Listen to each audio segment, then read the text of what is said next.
प्रारब्ध के सभी दर्शकों को मेरा नमस्कार। मेरा नाम है संदीप आर के सिंह और आज का जो हमारा विषय है वो है एक वीडियो अभी आया है द वायर नाम के यूट्यूब चैनल पर। हम सब जानते हैं वायर एस वरदराजन का है, जो अमेरिकन नागरिक हैं पर बहुत ही जो है anti Hindu, pro Sonia, pro Congress वैसा वाला स्टैंड है। द वायर सदैव से anti BJP, anti Modi, anti Hindu चीजें लिखता रहता है, बोलता रहता है और वैसा ही नैरेटिव और वैसे ही प्रोपेगेंडा चलाता रहता है।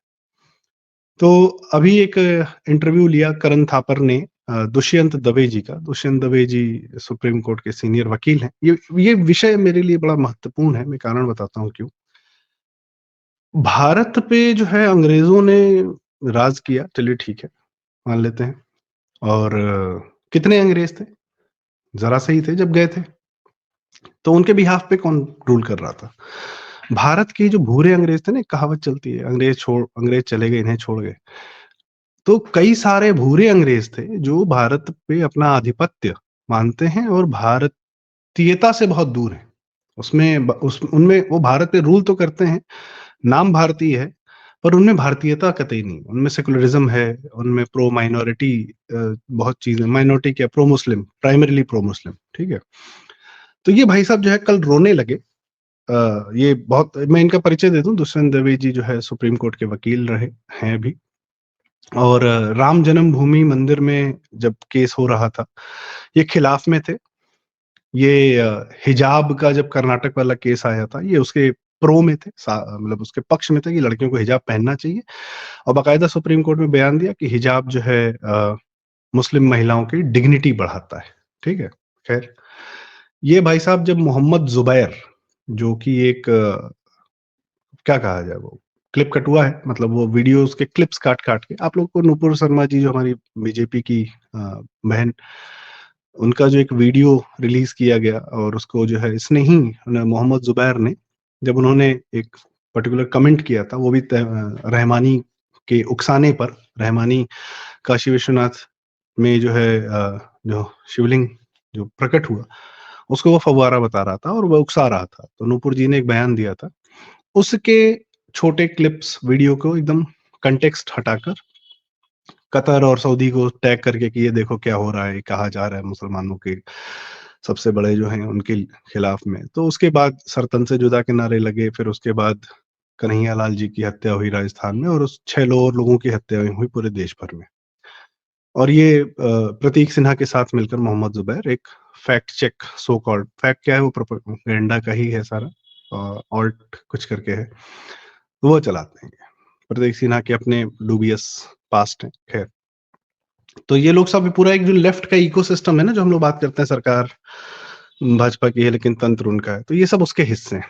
तो मोहम्मद जुबैर को जब सुप्रीम कोर्ट ने, सीजीआई चंद्रचूड़ साहब ने बेल दिलाई, तब ये भाई साहब सीजीआई चंद्रचूड़ के बहुत तारीफ कर रहे थे, क्योंकि मोहम्मद जुबैर का मामला था। अब आज सीजीआई चंद्रचूड़ को गरियाते गरियाते, लिटरली मतलब he was pissed off with him, और बार बार यही बोल रहे हैं उन्होंने देश का बंटाधार कर दिया। और संभल जो विवाद, क्या है संभल का जो विवाद है, जिसमें हरिहर मंदिर को चूना पोत के और कुछ चीजें करके शाही जामा मस्जिद बना दिया गया और सन 2012 तक वहां पर पूजा अर्चना होती थी। उससे वहां से सफीकुर रहमान बर्क, जो वहां के सांसद थे, अभी कहाँ लेटे हैं पता नहीं, तो उनके दबाव में अखिलेश यादव की सरकार में वहां से पूजा अर्चना बंद करा दी गई थी। वैसे ही जैसे श्रृंगार गौरी की पूजा अर्चना मुलायम सिंह यादव के काल में काशी विश्वनाथ जो मंदिर है वहां पर बंद कराई गई थी। खैर, जिसके लिए केस विष्णु शंकर जैन जी और उनके पिता लड़ रहे हैं।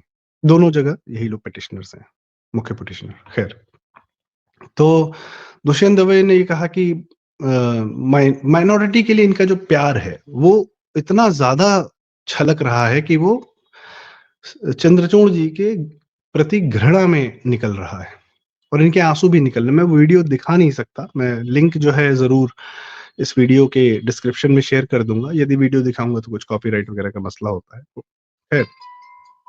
तो सीजीआई चंद्रचूड़ जी ने एक फैसला दिया था राम जन्मभूमि मंदिर का। खैर, वो तो प्लेसेस ऑफ वर्शिप एक्ट पे नहीं था, पर मुख्य रूप से ये था कि प्लेसेस ऑफ वर्शिप एक्ट, जिसका जिक्र फसादुद्दीन ओवैसी जो है बार बार करता रहता है, कि उसके हिसाब से जो है कहीं किसी मस्जिद का सर्वे नहीं होना चाहिए, क्योंकि जो जैसा है 47 से वो वैसा ही रहेगा। तो प्लेसेस वर्शिप एक्ट का एक क्लॉज था कि भाई ठीक है, जो रिलीजियस कैरेक्टर है उस जगह का 1947 का, 1947 से वो वैसा ही रहेगा। पर उसका इंटरप्रिटेशन चंद्रचूड़ जी के माध्यम से यह हुआ, और भी जो वकीलों ने बात रखी, और विष्णु शंकर जैन जी, हरिशंकर जैन जी, सबने बात रखी, और उसको माना गया कि भाई रिलीजियस कैरेक्टर रहने तो दें सेम, पर रिलीजियस कैरेक्टर है क्या, ये कैसे डिटरमाइन होगा? तो इसका डिटर्मिनेशन सर्वे से ही हो सकता है कि वहां क्या हो रहा है, वहां पूजा अर्चना हो रही है या नमाज पढ़ी जा रही है, या वो बिल्डिंग कैसी है। भाई बिल्डिंग कैसी होगी? अगर हिंदू मंदिर है तो हिंदू रिलीजियस कैरेक्टर है उसका, और यदि उसको ढक तोप के मस्जिद बना दिया गया तो इसका मतलब ये थोड़ी कि मस्जिद हो गई है तो वो originally Hindu, original religious character क्या है, ये डिटरमाइन करने के लिए सर्वे किया जाता है। सर्वे पे आप देखिए ना क्या हो रहा है, पत्थर चल रहे हैं, बवाल चल रहे हैं। तो ये जो पत्थरबाजी कर रहे हैं, इन लोग के समर्थन में दुष्यंत दवे खड़ा है, और ये कह रहा है कि बताइए भाई साहब, अब अगर हर मस्जिद का सर्वे होने लगेगा तो ये माइनॉरिटी क्या करेगी? ये आदमी, जैसा मैंने आपको 2-3 चीजें बताई, ये आदमी कांग्रेस काल में एडिशनल सॉलिसिटर जनरल था, मतलब सरकार का, सोनिया गांधी के समर्थन में खड़े थे ये, ठीक है, उनका ही काम कर रहे थे। ये भाई साहब शाहरुख खान का जब लड़का पकड़ाया था जेल में, ड्रग्स के जो भी चार्जेस लगे हैं उस पे, उस समय आप केस नहीं लड़ा रहे थे, लेकिन टीवी पर आकर बाकायदा कि अरे यार उसको जो है क्यों, लड़के को आप क्यों, उसको तो जमानत देनी चाहिए, उसको जेल नहीं होनी चाहिए, पूरा कि बच्चा है, ये है वो, ये आदमी, ठीक है। इसके अलावा ये आर्टिकल 370 हटाने वाला जो काम, या जो उसको एब्रोगेट करने का जो काम केंद्र सरकार ने किया था, उस केंद्र सरकार के उस फैसले के अगेंस्ट में ये आदमी जाके जो है सुप्रीम कोर्ट में इसने केस लड़ा था, और आर्टिकल 370 की इतनी बड़ाई कर रहे थे कि वो ऐसे समय में ऐसा फैसला लिया गया था जो सबसे अद्भुत था, और उसका और कोई आर्टिकल 370, ये तो कानूनविद है, इनको नहीं पता था आर्टिकल 370 के क्लॉजेस से क्या हो रहा था वहां पे।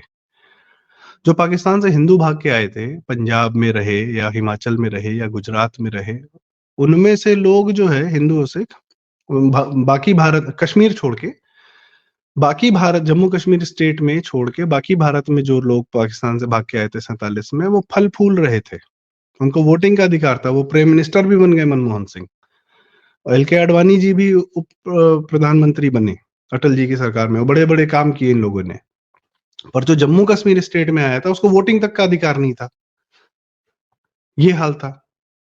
पंजाब से वाल्मीकि समाज को लेके गए थे जम्मू कश्मीर के, उस समय के शेख अब्दुल्ला के पिताजी, फारूक अब्दुल्ला के पिताजी शेख अब्दुल्ला, और उसके अंतर्गत आर्टिकल 370 के अंतर्गत यह किया गया कि ये या इनकी, इन वाल्मीकि समाज को साफ सफाई के लिए लाया गया है, और ये लोग या इनके आगे आने वाली पीढ़ियां कुछ भी पढ़ लिख लेंगी तब भी जो है ये वाल्मीकि समाज का ही कार्य जम्मू कश्मीर स्टेट में कर सकती हैं। आर्टिकल 370-35 के अंतर्गत था, और ये आदमी कह रहा था कि सबसे बेहतरीन कानून था।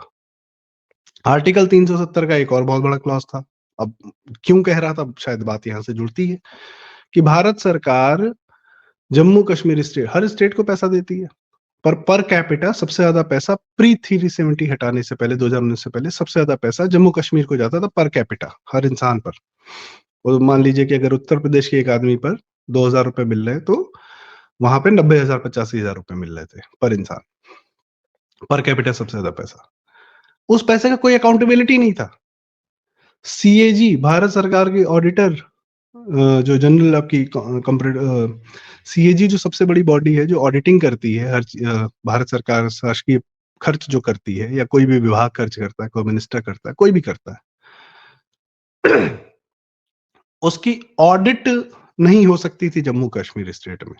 चलो भाई, तो अनअकाउंटेबल मनी, उस पैसे का जम्मू कश्मीर सरकार क्या कर रही है कोई पूछ भी नहीं सकता था, ठीक। और क्या था, जेएनके बैंक का भी ऑडिट नहीं होता था। इन सब प्रावधानों को ये सबसे बढ़िया बता रहे थे ये दुष्यंत दवे, ठीक है।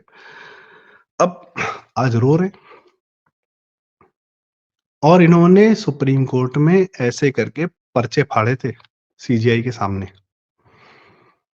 इनकी ये तकलीफ है। ये जो पूरा एक जो कहा जाता है ना, वही जो मैं कह रहा था कि सरकार उनकी पर सिस्टम हमारा, तो सिस्टम में ये जुडिशरी के जो वकील हैं ये भी उसके पार्ट रहे। प्रशांत भूषण, इंदिरा जयसिंह, कपिल सिब्बल, हर हिंदू विरोधी कार्य में ये लोग लिप्त रहे हैं। आज तकलीफ क्या है? तकलीफ ये है कि पहले की बात बताता हूँ, फिर अभी की बात बता रहा हूँ। सुप्रीम कोर्ट के व्यवहार में जो तकलीफ आई है, वो बहुत बड़ी तकलीफ है। क्या है व्यवहार? पहले जमाते इस्लामी जाती थी कि जहांगीरपुरी में बुलडोजर चल रहा है, रोकिए। सुबह 9 बजे पहुंचे, 10 बजे सुन लिया गया, आधे घंटे में स्टे मिल गया। सुप्रीम कोर्ट बिना निचली अदालत, बिना हाई कोर्ट और बिना सीधे सुप्रीम कोर्ट। हल्द्वानी में बुलडोजर चल रहा है, जमाते इस्लामी पहुंची, चले गए भाई, वहां भी स्टे मिल गया। पर आज क्या हो रहा है? आज संभल में जब इंतजामिया अंजुमनिया या अंजुमन इंतजामिया, क्या नाम है इनका, जो पक्ष गया है, सीधे सुप्रीम कोर्ट पहुंचा कि वहां पे सर्वे मत कराइए। भाई ट्रायल कोर्ट जब फैसला देगा, कानून क्या कहता है? आप ट्रायल कोर्ट में जाएं, ट्रायल कोर्ट जो फैसला दे, उसके बाद आप हाई कोर्ट जाएं, हाई कोर्ट जब आपके खिलाफ फैसला दे तो अब आप सुप्रीम कोर्ट आइए। सुप्रीम कोर्ट ने कहा भाई बहुत तकलीफ है तो सीधा हाई कोर्ट जाओ, यहां क्या कर रहे हो? दूसरा, सुप्रीम कोर्ट ने हाल फिलहाल में ईवीएम के अगेंस्ट फिर से एक पहुंच बची, 47 से 48 से ज्यादा याचिकाएं जा चुकी है, सुप्रीम कोर्ट भी सुन सुन के पक गया है। सुप्रीम कोर्ट कहता है जब इलेक्शन कमीशन आपको बुलाता है कि कैसे हैक हो रहा है, तब तो आप जाते नहीं हो। जो चुनाव आप जीत जाते हो उस पर नहीं आते हो कि ईवीएम खराब है, जो चुनाव हार जाते हो उस पर चले आते हो कि ईवीएम खराब है। ऐसा कैसे चलेगा? तो ये विपक्ष को रही सही कसर जस्टिस चंद्रचूड़ जी ने जो है मोदी जी को अपने यहाँ गणेश पूजा अर्चना में बुला के कर दी। जब क्रिसमस कैरोल गाए जा रहे थे सुप्रीम कोर्ट के प्रांगण में, जब वक्फ बोर्ड इलाहाबाद हाईकोर्ट की जमीन पे ही दावा कर रहा था और इलाहाबाद हाईकोर्ट को अपनी ही जमीन पे जिस पर वो खड़ा है उसको बचाने के लिए वक्फ बोर्ड से सुप्रीम कोर्ट में अपनी ही लड़ाई लड़नी पड़ी, तब इनके आंसू नहीं छूट रहा था, या तब जो है सब कुछ बढ़िया था। आज आंसू छूट रहे हैं, तब सुप्रीम कोर्ट या कानून में इनको कोई दिक्कत नहीं आ रही थी। चंद्रचूड़ जी ने बस ये दिखा दिया कि हम गणेश अर्चना कर रहे हैं क्योंकि हम महाराष्ट्र आते हैं। गणेश चतुर्थी जो है वहां पे भव्य रूप में मनाई जाती है, उनके संस्कार में है, उससे तकलीफ है। ये जो सिस्टम है ना जो जुडिशरी का, अब क्या है आजकल, हो सकता है केस वेस भी ना मिल रहे हो कि भाई तुम एंटी मोदी रहे हो, हमेशा से एंटी हिंदू रहे हो, भाई तुमने जो स्टैंड लिया है तुमने उसका फायदा उठाया, भरपूर फायदा उठाया। 10 साल कांग्रेस में, जैसे मैंने बताया, ये रहे वहां पे एडिशनल सॉलिसिटर जनरल रहे। आप जितने मुस्लिमों के केस होते हैं आप वो ले लेते हो, हारते हो जीतते हो बात अलग है, मिलता तुम्ही को है। बीच में ये सीजीआई से एक बार डांट भी खाए थे, इन्होंने एक ओपन लेटर लिखा था मैगजीन में, सीजीआई को लेटर लिखा था लेकिन वो ओपन लेटर था कि आपका ये जो विशेषाधिकार है जजेस को केसेस एलोकेट करने का, जो रोस्टर डिसाइड करने का होता है, इसमें आप गलती कर रहे हैं। वो सीजीआई का अधिकार है भाई, तुम्हारा नहीं है। ये कि ये जो एक सिस्टम था ना दरक रहा है वो, कि जहां पे फेवरेबल जजेस के ही कोर्ट में अपने केस लगवाए जाते हैं, क्योंकि वो सब ट्रांसपेरेंट तो है नहीं वहां पे रजिस्ट्रार का मामला, वो दरक रहा है। इससे किसको तकलीफ है? पुराने कोर्ट फिक्सर्स को। इनको कोर्ट फिक्सर मैं नहीं कह रहा भाई, सीजीआई गोगोई कह चुके हैं, प्रशांत भूषण एंड ये जो पूरी टीम है। एक तकलीफ और है, इन लोग के एनजीओ बहुत सारे हुआ करते थे जिसमें विदेशों से पैसा बहुत सारा आया करता था। तो भाई विदेश से पैसा लोगे तो विदेश का ही नैरेटिव चलाओगे, इसमें कोई डाउट थोड़ी है। भाई केजरीवाल विदेशी फंडेड नेता, भारत में टीवी मीडिया ने उसको परोस दिया जनता के सामने कि ये आपका नया मसीहा आ गया है, तो उसके केस कौन लड़ता है? अभिषेक मनु सिंघवी। उनकी फीस कौन देता है? केजरीवाल देता है, सरकार से देता है। पर खैर एनी विच वेज, तो सरकार ने बस इतना पूछ लिया, मोदी सरकार ने, कि भैया जो आप लोग एनजीओ बना खोल रखे हो, बहुत आपको सोशल वर्क करने की इच्छा है, तो ये पैसा जो बाहर से आया, चलो बड़ी अच्छी बात है, बहुत सारा पैसा आया, इस पैसे का आपने किया क्या? कुछ हिसाब किताब दे दो। एनजीओ बंद कर दिए। एफसीआरए कानून और थोड़ा सा सख्त कर दिया कि आपकी अकाउंटेबिलिटी है, ये नहीं हो सकता कि आपने सिर्फ बाहर से पैसा लिया और जो है यहाँ पे कहीं भी खर्चा कर लिया। तीसरा सी तलवार जैसे लोग फंसे, कपिल सिब्बल जिनको एसएमएस पे वो दिला देते थे बेल, या चीफ जस्टिस लोग और सुप्रीम कोर्ट के बाकी जस्टिस लोग अगर कहीं कार्यक्रम देख रहे हैं शाम के 6-7 बजे और तीसरा सी तलवार के खिलाफ कोई केस आया है तो डबल बेंच बन जा रही, 3 बेंच बन जा रही, बस उनको स्टे देने के लिए ये। तो इस तरीके की सुविधाएं शायद अब धीरे-धीरे दरक रही हैं। तो ये तकलीफ है। प्लस वकीलों का क्या है भाई साहब, वकील साहब लोग खुद ही जज बनाते हैं, अभिषेक मनु सिंघवी के वीडियोज़ घूम रहे हैं। तो वो भी जा रहा है पावर। जज बनाने वाली जो कैपेबिलिटी होती थी इन लोग की, या जो तंत्र में इनका जो जकड़ होती थी, रोक किसके ले रहे हो? कभी ये इनकी तकलीफ क्या है? अभी भाई साहब इस इंटरव्यू में कह रहे हैं कि इस मुसलमानों ने भारत पे कितना बड़ा एहसान किया है। आप देखिए इस्लामिक देशों में कितने ह्यूमन बॉम्ब फूट रहे हैं। भारत में सिर्फ एक बॉम्ब फूटा है, ह्यूमन बॉम्ब, पुलवामा वाला।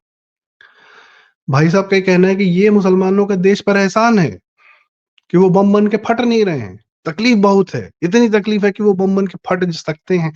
That is what he is saying on this video. I can not play it, आप पूरा इंटरव्यू देख सकते हैं। ये मानसिकता है। होता क्या, मुस्लिम वोट बैंक को ये इतना समर्थन क्यों करते हैं? Muslim vote bank particularly most of the time, आप पूरा इतिहास देख लेंगे तो करप्ट टाइप के लोगों को ही नेता बनाता है, उन्हीं के पीछे मजबूती से खड़ा होता है। कांग्रेस का तो इतिहास सबको पता है।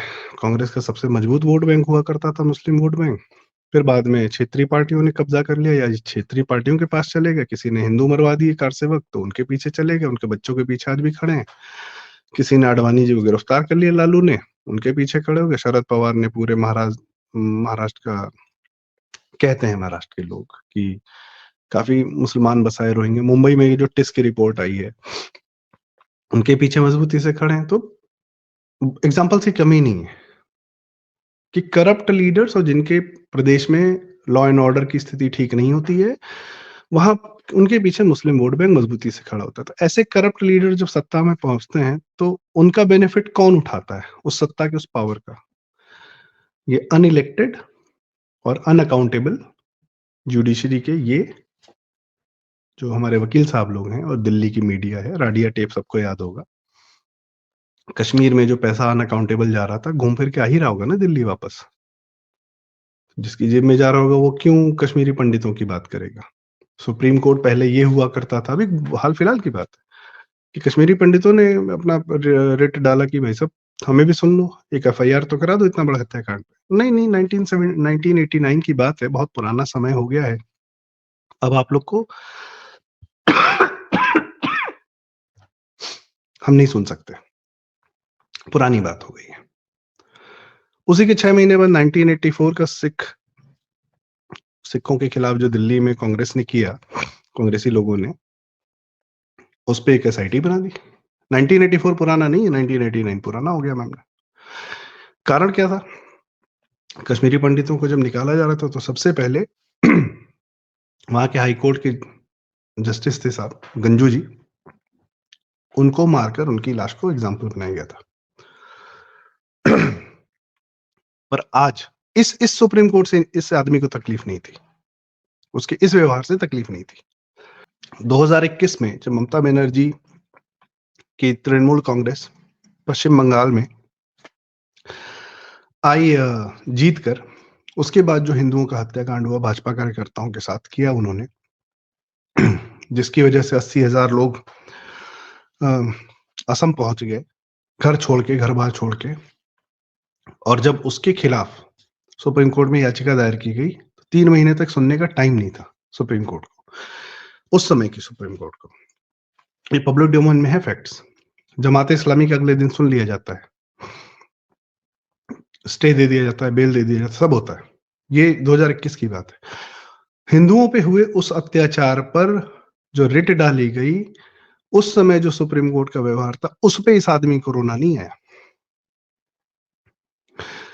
आरोप लगा रहा है कि 4 लोग संभल में मरे हैं, उसके जो है, उसका जो दोषी है वो सीजीआई चंद्रचूड़ है। अच्छा, जो वहां पे कट्टा लेके निकले थे वो दोषी नहीं है? जो पत्थर चला रहे थे वो दोषी नहीं है? जिसने लोगों को भड़काया, निकाला सड़क पे, वो दोषी नहीं है? सर्वे क्यों नहीं होगा? हिंदू के काम से ही तकलीफ है क्या ना, जो मैं अंग्रेजों की बात बता रहा था कि अंग्रेजों के पीछे ये जो भारत के ही भारतीय नाम से कुछ लोग थे जो देश चला रहे थे, देश पे कब्जा किए हुए थे, इन्हीं का कब्जा था 2014 तक, इनका और इनके बच्चों का। ये वही पूरी जमात है। ये जो इंटरव्यू ले रहा है करण थापर, इनके दादाजी बेनिफिशियरी थे अंग्रेजी राज के। इनके पिताजी चाइना वॉर में भाग के निकले थे, प्राणनाथ थापर जी। जनरल साहब थे, भाग आए थे वहां से। ये दिल्ली में बहुत बड़े मीडिया पर्सनालिटी है। इनका क्या क्लेम है? मोदी जी का इंटरव्यू लिया, गुजरात दंगे पे इतना टॉर्चर किया कि उन्होंने कहा, हे प्रभु मेरी बात नहीं सुननी तो ये लो अपना माइक और रखो अपने पास, जब एक ही रिकॉर्ड पे अटके हो तो मैं कुछ नहीं कर सकता। ये आदमी बो लगाता है, ब्रिटिशर से ज्यादा ब्रिटिश बन के बैठा है। इनकी आंटी रोमिला थापर, उनका तो भाई कुकृत्यों की कोई कहानी नहीं है, न इतिहास का आता पता न कुछ। इतिहास की किताबें लिखी उन्होंने, बहुत बड़ी इतिहासविज्ञ है। अशोक से युधिष्ठिर ने सीखा, मतलब कोई सेंस है इस बात का? जो बस्सी बोलते हैं ना, वो मिला था। ये बच्चे हैं, ये वही जो ब्रिटिश के जो बेनिफिशियरीज रहे हैं ना, अंग्रेजों के जितने बेनिफिशियरीज थे उनके बच्चे ये जो दिल्ली लुटियन गली में रहते हैं, इन्हीं लोग का वो तंत्र दरक रहा है। इससे तकलीफ है, इसलिए रुलाई छूट रही है। एंड दीज पीपल, इनके बारे में जानना बहुत आवश्यक है।